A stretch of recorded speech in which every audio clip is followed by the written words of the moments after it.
Galera, esse vídeo ele vai ficar bem extenso, então é bem provável que nós façamos aí talvez em 3 partes.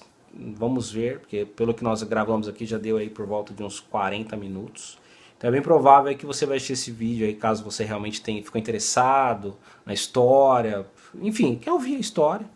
Façamos aí talvez em 3 partes, porque também em 2 vai ficar pesado aí para ficar ouvindo, do jeito que eu falo aqui, muita coisa, muita informação, falo rápido, atropelando, enfim.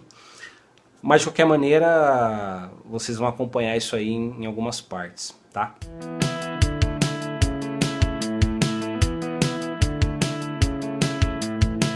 It's my time and I'm coming out to play. Get on that beat, I wanna misbehave. Gente, esse vídeo a gente tá gravando porque pediram. Eu falei assim, dá sugestões que vocês querem que a gente grave e tal. Aí pediram, Dri, grava do acidente, explica como que foi e tal. Então tá aí. Foi a Fernanda que pediu pra gravar e estamos gravando. Obrigado aí pela sugestão. Oi, gente. No vídeo de hoje eu trouxe o Ricardo pra contar um pouquinho. É vídeo sério, Ricardo. Não grava. Tô dando joia, ué. É um cumprimento. Um dia é sério, mas o cumprimento é normal. Ai, Ricardo.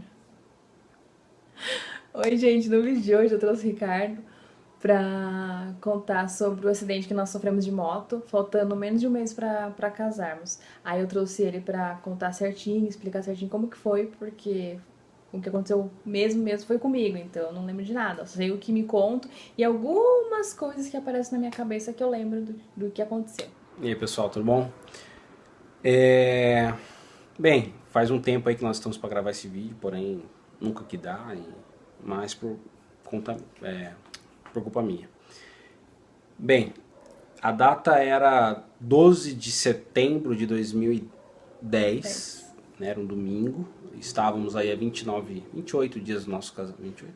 Enfim, se não me engano, há 27 dias do casamento. Nós casamos dia 9 de Dia outubro, 9 de outubro. sempre confundo, acho que é dia 10. Então se era dia 9, nós estávamos a Menos 27 de um dias do casamento, menos de um mês.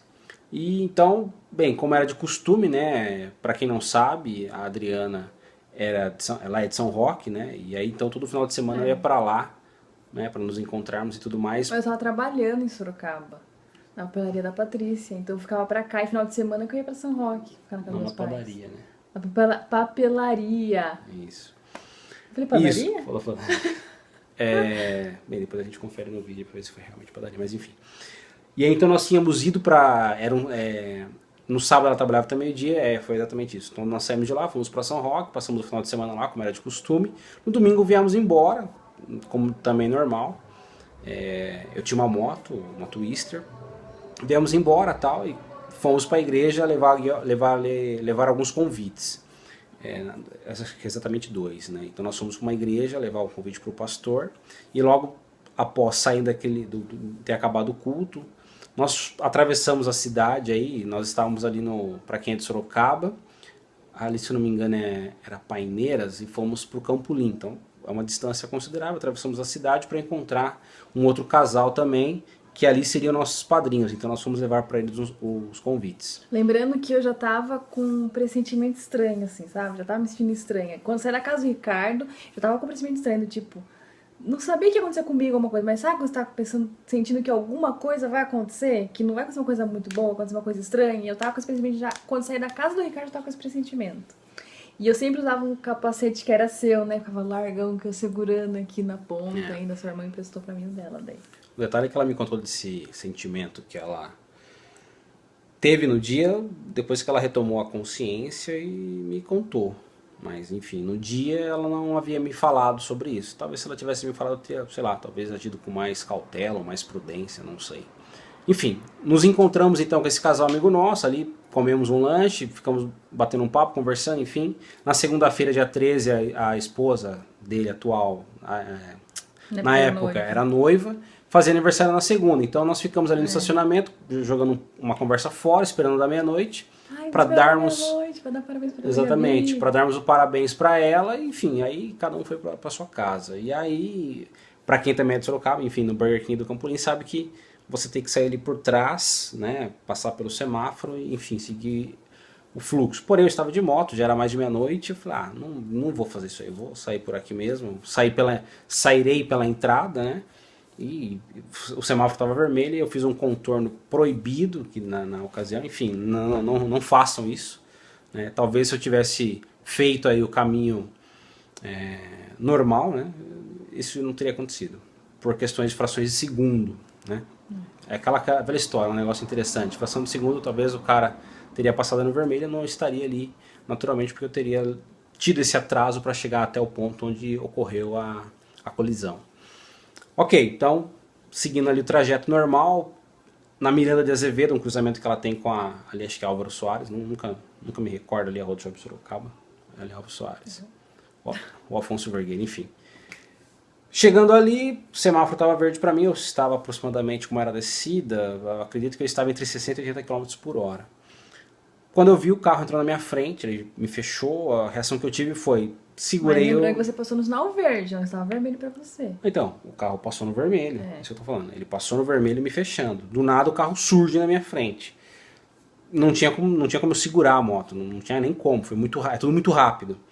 Quando eu vi, a minha reação foi naturalmente segurar o freio.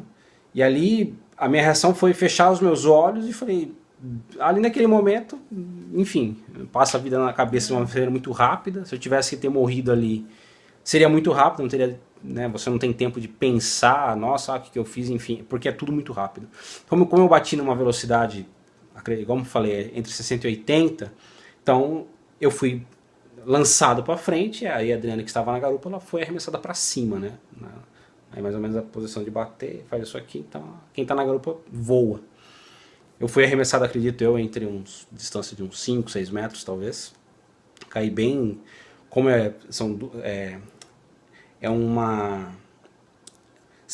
bairro centro e centro-bairro, e cada uma dessas vias tem 3 faixas. O carro estava na faixa do meio, da via que ia sentido centro, eu colidi com o carro naquela faixa e fui parar basicamente na terceira faixa do centro sentido bairro. Enfim, ali... Já levantei com umas dores fortes na perna, procurando pela Adriana, e ela estava desacordada no chão, né? E como os carros estavam tudo parados no semáforo, esperando abrir, e aí quando abriu ficou aquele tumulto, e aí eu comecei a chamar por ela não me ouvia, não tinha reação nenhuma. Minha reação foi quando eu estava com muita dor, eu deitei no chão ali, e já peguei meu telefone que estava no bolso, liguei pro meu pai e expliquei para ele, sofri um acidente, bati a moto, tô aqui no cruzamento, passei as coordenadas para ele, enfim. Aí ele já ligou pro meu cunhado e aí foram atrás lá. Como eu sempre falo, tinha ali, eu considero um anjo ali, exatamente. Ele estava parado, porque ele era um médico, ele dá plantão aqui no hospital regional. Nunca fazia aquele caminho, né? E aí depois ele, enfim, nos informou que nunca fazia aquele caminho, mas ele vinha de São Paulo naquela ocasião. Estava parado no semáforo, aguardando ele abrir quando ele viu. Então assim, esse cara... Eu digo que foi um anjo colocado por Deus ali, porque foi ele que deu os primeiros socorros, né? Ele que ali, enfim, providenciou, chamou resgate, chamou a ambulância, ligou para SAMU, resgate e tudo mais, quem viesse primeiro.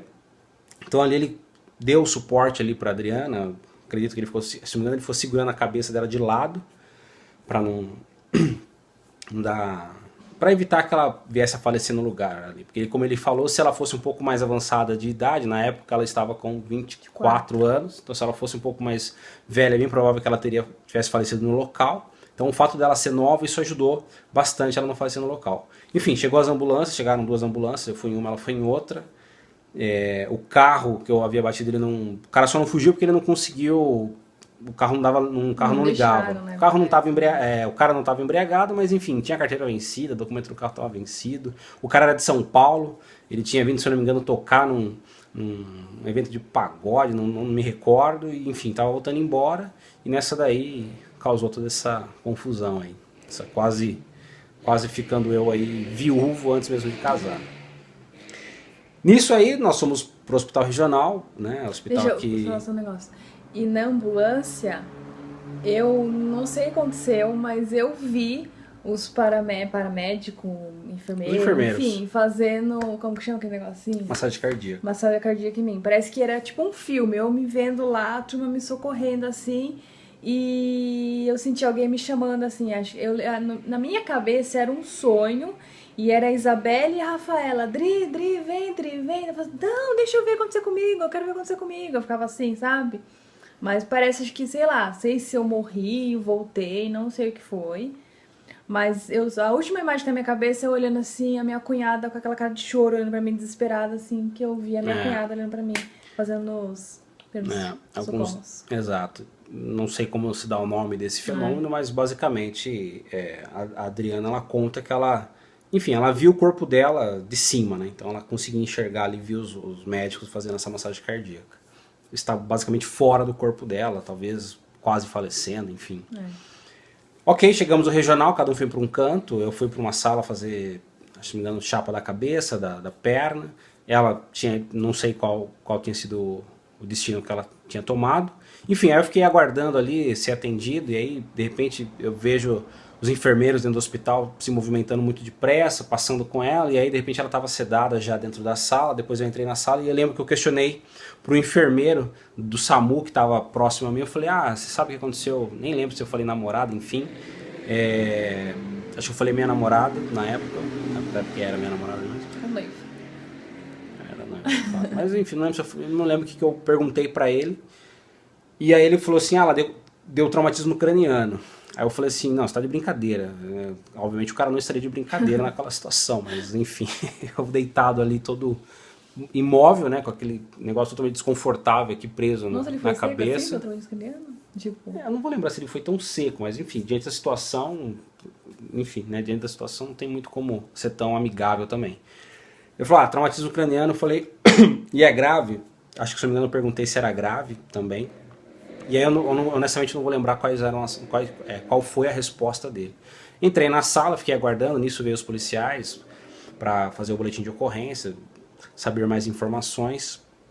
E a Adriana estava do meu lado, né? Na sala que nós estávamos, então eu estava de um lado, ela estava de outro, ali já estava sedada, enfim, com aparelhos. E nisso, enfim, nessa hora passou um monte de coisa na minha cabeça, né? Enfim, nós estávamos no processo de imobiliar a casa, já tinha algumas coisas na casa, já, enfim, basicamente estava só esperando a data do casamento mesmo. E ali eu falei, poxa vida, nem casei, puxa, comprei as coisas de acordo, compramos tudo de acordo com o que ela queria, e aí de repente é bem provável que eu talvez ela faleça, né, porque nessa hora passa tudo na sua cabeça, você não sabe o que passa na sua cabeça. Poderia realmente. Poderia ter falecido de fato.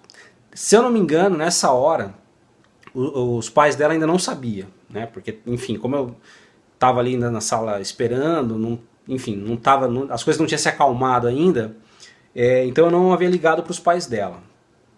Aí passei as informações para os policiais, eles fizeram um boletim de ocorrência, ela começou a se debater do meu lado. E aí me tiraram da sala, me deixaram lá, não é no corredor, né? Eu acho que você começou a ter... Enfim, pelo que me falam, aí porque daí a Isabelle e Rafaela que ela citou aqui, são duas filhas de um casal amigo nosso. E também eles estavam, se eu não me engano, eu liguei depois para eles, eu sei que eles ficaram sabendo. Porque daí eu também liguei pro casal que estava com nós ali no Burger King, enfim. Aí essas notícias elas correm rápido, né? Porque eu lembro que eu ligava, depois que eu saí da sala, né, fiquei ali esperando meio que num corredor, eu comecei a ligar pro pessoal da igreja e comecei a pedir oração. Falei, cara, sofri um acidente de moto, a Adriana sofreu um traumatismo craniano, eu preciso da sua oração. E, enfim, aí comecei a ligar para um, liguei para outro, e nessa hora, um vai falando, outro vai falando, e de repente você vê, todo mundo sabendo, né?